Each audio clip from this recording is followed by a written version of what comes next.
दोस्तों, आज हम आपको गौतम बुद्ध और एक गरीब इंसान से जुड़ी एक कहानी सुनाते हैं। बहुत पहले की बात है। एक गरीब इंसान अपनी गरीबी से बहुत परेशान हो गया था। अपनी गरीबी के कारण उसका अपने परिवार का लालन पोषण करना बहुत कठिन हो गया था। एक पत्नी और 2 बच्चों के भरण पोषण के बोझ ने उसके मन में उथल पुथल मचा रखी थी। इसी उथल पुथल के चलते उसने घर छोड़कर भाग जाने का निर्णय ले लिया और एक रात वह चुपचाप अपना घर परिवार छोड़कर चला गया। वह रात में बिना किसी मंजिल को निर्धारित किए चलता चला जा रहा था।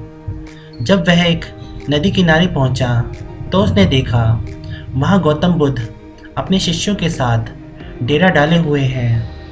यह देखकर उसने निर्णय लिया कि वह भी सन्यासी हो जाएगा और भगवान बुद्ध का शिष्य बनकर उनके साथ ही विचरण करेगा।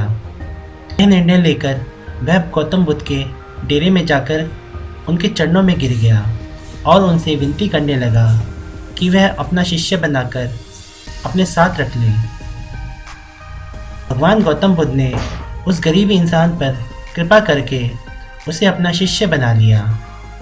उसके पश्चात भगवान गौतम बुद्ध का काफिला आगे बढ़ा तो वह भी उनके साथ चल पड़ा।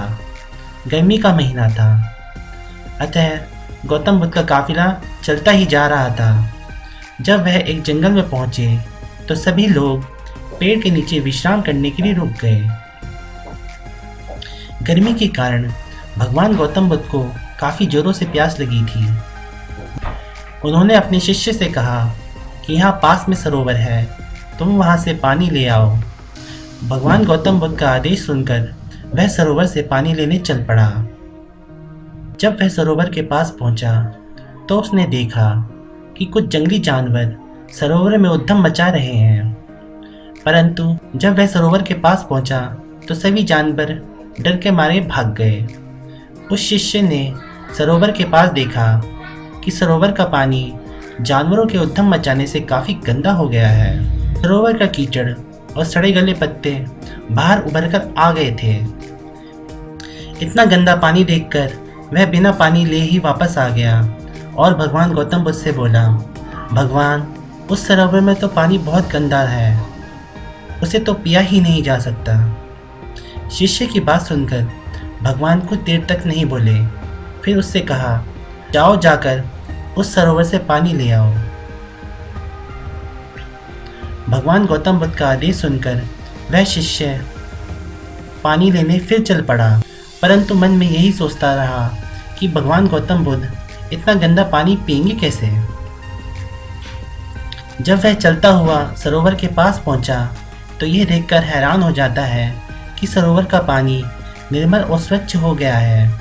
वह पानी लेकर भगवान गौतम बुद्ध के पास आता है और उनसे यही प्रश्न करता है कि थोड़े ही देर में सरोवर का पानी इतना साफ कैसे हो गया। तब भगवान गौतम बुद्ध उसे समझाते हुए कहते हैं कि जब जानवर पानी में उद्यम मचा रहे थे तब उसका कीचड़ बाहर आ गया था, परंतु कुछ देर शांत रहने पर कीचड़ वापस में नीचे बैठ गया और पानी फिर से निर्मल हो गया। इसी प्रकार हमारे मन की स्थिति होती है।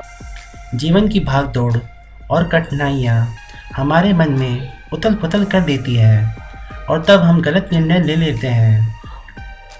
परंतु कोई भी निर्णय लेने से पहले अगर हम मन को शांत रखें और धीरज पूर्वक बैठ कर सोचें तो हमारे मन की वह उथल पुथल भी पानी की कीचड़ की तरह नीचे बैठ जाती है और तब हम निर्णय लेते हैं तो वह हमेशा ही सही होता है। इसलिए बुरे समय में इंसान को कभी भी धीरज नहीं खोना चाहिए। यह उपदेश उसकी समझ में आ जाता है और वह शांति से बैठकर सोचता है तो उसे आभास होता है कि उसने घर छोड़कर गलत फैसला लिया था। अतः वह गौतम बुद्ध से आज्ञा लेकर अपने घर वापस चला जाता है। तो दोस्तों, आपको ये कहानी कैसी लगी प्लीज़ हमें कमेंट सेक्शन में बताइए और हमें लाइक और सब्सक्राइब करना ना भूलें। Thank you very much.